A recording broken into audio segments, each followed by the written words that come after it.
Uh-oh.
Okay, we'll start with this. The rematch between Mikaela Mayer and Sandy Ryan has been officially announced, set to go down March 29th at the Fontainebleau in Las Vegas. Upon their initial meeting, when the fight was over and Mikaela Mayer was announced the winner, I expected her to take that victory and run to another fight. A rematch with Natasha Jonas, a unification match. I don't think this was Mikaela Mayer's first choice, and I don't think Lauren Price was Natasha Jonas's first choice, but here we are. Whoever made the fight poster, the graphic for the fight, has got a sense of humor. You notice the streaks of paint accenting the melee right before the fight as Sandy Ryan left her hotel to make her way to Madison Square Garden. She was doused with paint. The culprit still hasn't been caught, though most people feel that it's someone in connection with Mikaela Mayer. Mikaela, 34 years old, to Sandy Ryan, who's 31, both fighters, orthodox fighters, and statuesque as far as welterweights go.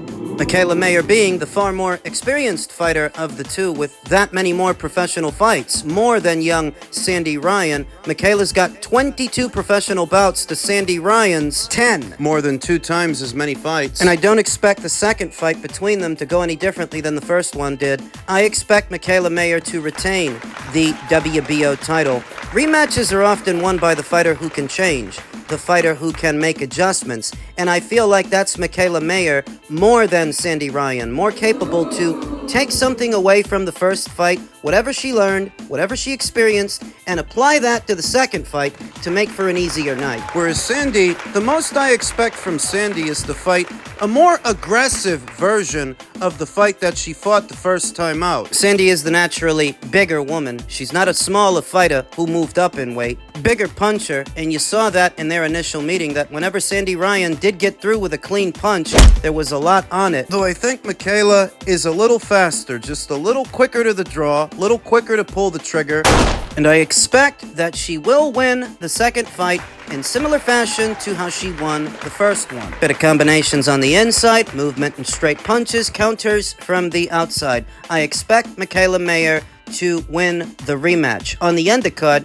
we're going to be seeing Brian Norman make his very first defense of his newly obtained brown belt, the WBO title, against Derek Cuevas, who he was supposed to fight last year, but he suffered some kind of an injury, so it got moved to this one. He's gonna fight that guy. After what were the failed negotiations with Team Ennis last year, it may take a while to get those two in the ring this one, because Jaron Ennis is about to box Eimantas Stanionis. Their unification match. And after that, immediately after that, he may have to satisfy his mandatory challenger, should he become WBA champion, Shakram Gayasov. May not be available to unify titles with another champion for some time after the Stanionis fight. Missed opportunity for the Normans, who I don't imagine are making very much boxing Derek Cuevas on Mikaela's undercard. They turned their noses up at, what was it, 1.7 million? I sincerely doubt they're making anything in the neighborhood of that for this fight, but here we are. Shoo-shoo. Bruce Shoo-shoo Carrington will be boxing on this undercard as well against Enrique Vivas. Why are you yelling? I half expected Bruce Carrington to face the Ukraine's own Arnold Kagai in his very next fight, but he's fighting this guy instead. He's fighting Enrique Vivas, and Arnold Kagai is set to fight Joet Gonzalez on a Pro Box show. Up until recently, it looked like Bruce Carrington would be boxing for the brown belt, the WBO title, on the premise that Rafael Espinoza would move up and vacate it. But very recently, Rafael stated he's going to stay at 126, and he wants to unify with one of the other champions at the weight. He's not leaving. So where initially I thought that Bruce might square off against Arnold Kagai for the newly vacated brown belt, it's not about to be vacated. It's not about to be vacant. And I get the sense that Bruce may go in another direction. He does have the good fortune of having a top spot via 3 of the 4 major sanctioning bodies: the WBO, the WBA, and the WBC. He comes in at number 4 via the IBF. And I just get the sense that fighting an unheralded fighter like Enrique Vivas, he'll go another route, not the WBO route. You don't think he wants to fight Rafael Espinoza? I think that Rafael Espinoza poses a grave threat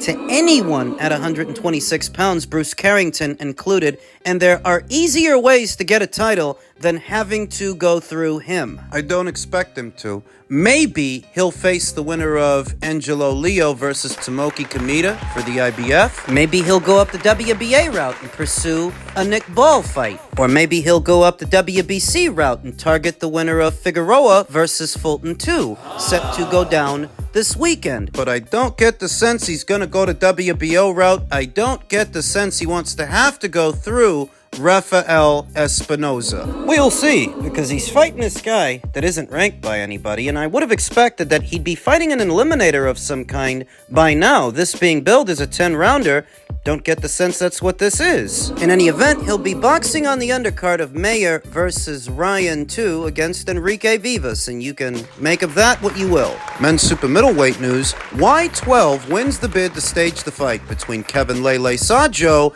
and Christian Mbilli.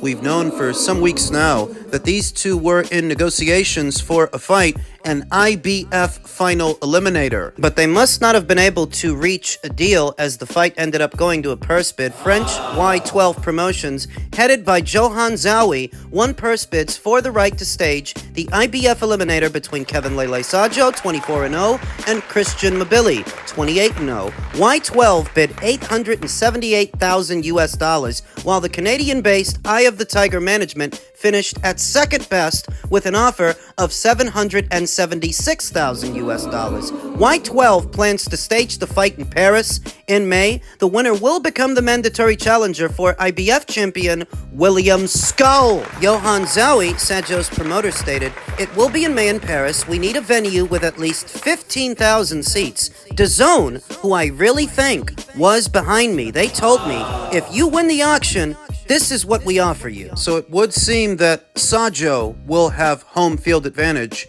in a manner of speaking. He will be the house fighter. I remember a Boxing Scene article I read a couple of months ago where Christian Mbilli said that he would one day like to return to France and do a big fight there because that's his second home. And I think that when Christian imagined that homecoming, it was under different circumstances than these, because by all accounts, he's the away fighter. Christian Mbilli may have spent some time in France in the past, but here today, he's based out of Canada. For those not familiar with Christian's opponent, Kevin Lele Sajo, he's an action fighter like Christian is an action fighter. This promises to be an action fight, and another one of those fights that perhaps the casuals aren't aware of. But it's really good. It's going to be fireworks. Now, whether or not the fight will be distributed here in America via DAZN, well, it might be. Kevin's promoter did say they backed him. So maybe they'll be the ones that broadcast the fight here in America, or maybe it'll work out to where DAZN has the French rights to the fight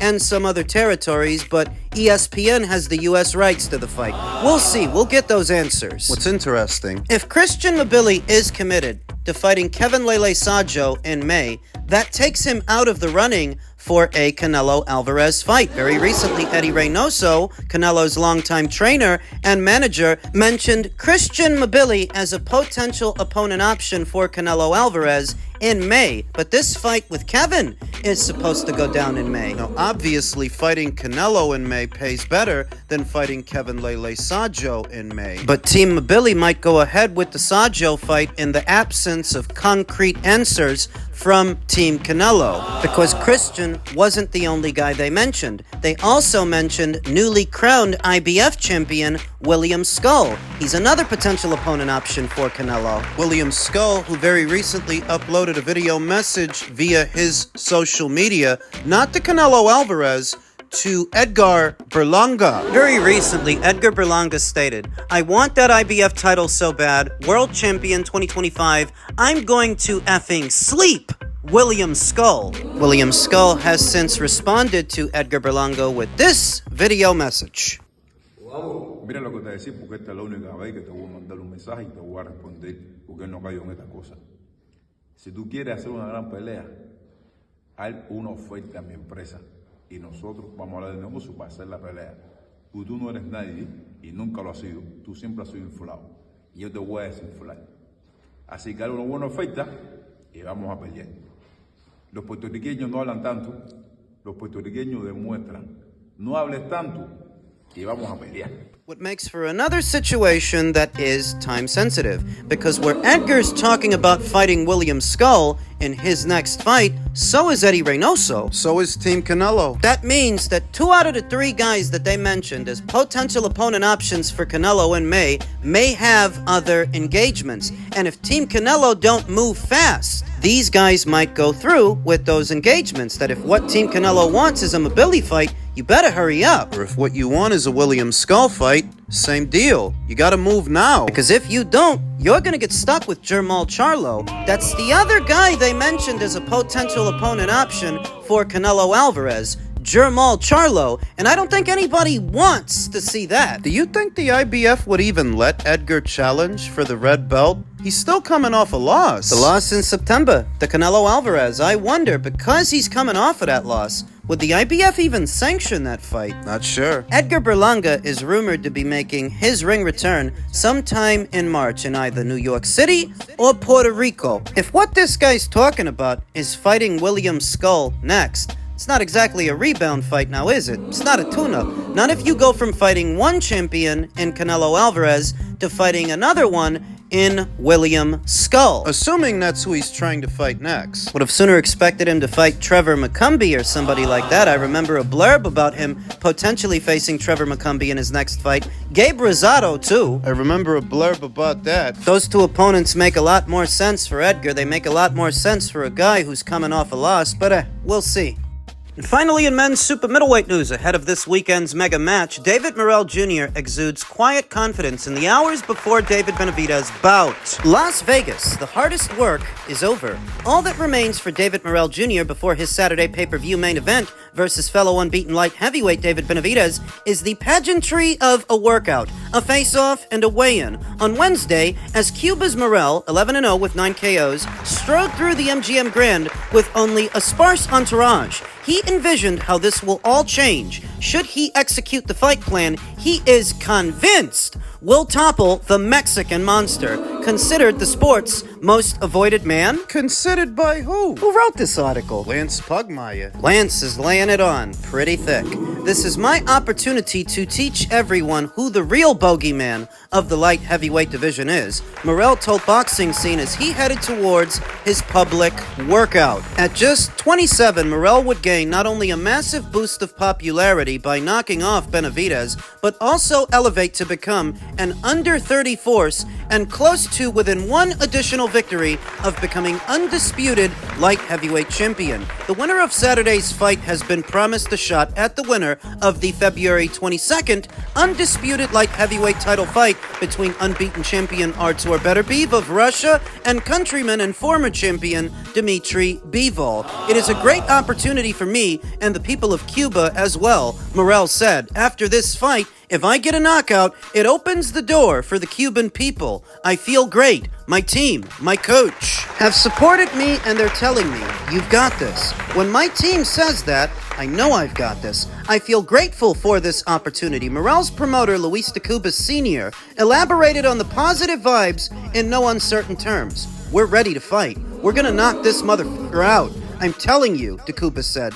Cuevas said he never thought the bout between the two PBC fighters, two of the premier boxing champions' best talents, would transpire after Benavidez's promoter, Samson Lukowicz, dismissed it nearly 5 years ago. Following Morell's complete dominance of a 23-fight veteran in Lennox Allen in a 12-round bout, just Morell's third pro fight, you're only going to see Benavidez in pictures, Lukowicz told Cuevas, but as both men were bypassed by Saul Canelo Alvarez at super middleweight, each moved up and locked eyes on each other, leading to a promotion laced with mutual disdain. It's one thing I will say about this fight. The bad blood between them, it doesn't feel rehearsed. It doesn't feel staged. These two guys genuinely don't like each other. Makes for a great fight, albeit overpriced.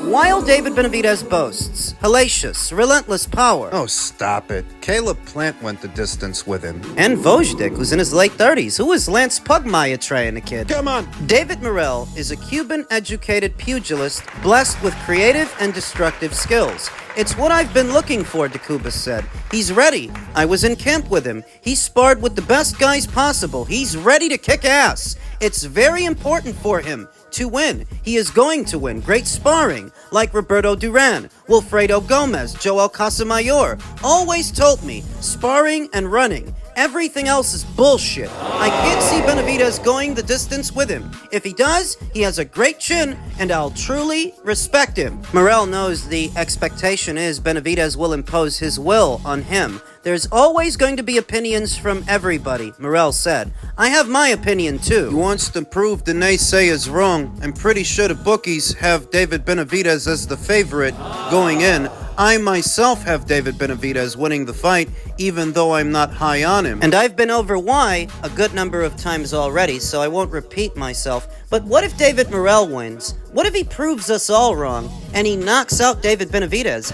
David will have been knocked out by a guy with no more than 11 professional fights who never faced a current or former world champion. What does that say about David? What would it? When guys like Lance Pugmire are describing you as the most avoided man in boxing, possessing hellacious, relentless power, to then get stopped by a guy with 11 fights. Hype job! You heard what I said. For David Benavidez and the reputation that he's amassed, if he loses to this guy this weekend, it's gotta be because he's a hype job. There's a good number of people that are going to be eating a big slice of crow on Monday morning. The ones who want me and you to believe that Canelo is terrified of big bad David Benavidez. He's so scared. David is so dangerous. So menacing. If he loses on Saturday night to a guy with no more than 11 professional fights, there goes that theory. And that entire conversation that's been built up over time falls by the wayside. It dies. Because how could you expect us to believe that David Benavidez is the same caliber of fighter as Canelo Alvarez if he can't make it past the guy with 11 professional fights? No, for all the stuff you guys say about him, the least he can do is beat a guy like David Morell. Glorified prospect. Yeah, I think he's a good fighter, and I think he has the potential to be better, but to me, he seems like a glorified prospect who was rushed to a WBA regular title at 168 and rushed to another one at 175. I reiterate, this guy hasn't faced a current or even a former world champion. So let's not blow things out of proportion here. That's why David Benavidez is expected to win, and on Saturday, he better.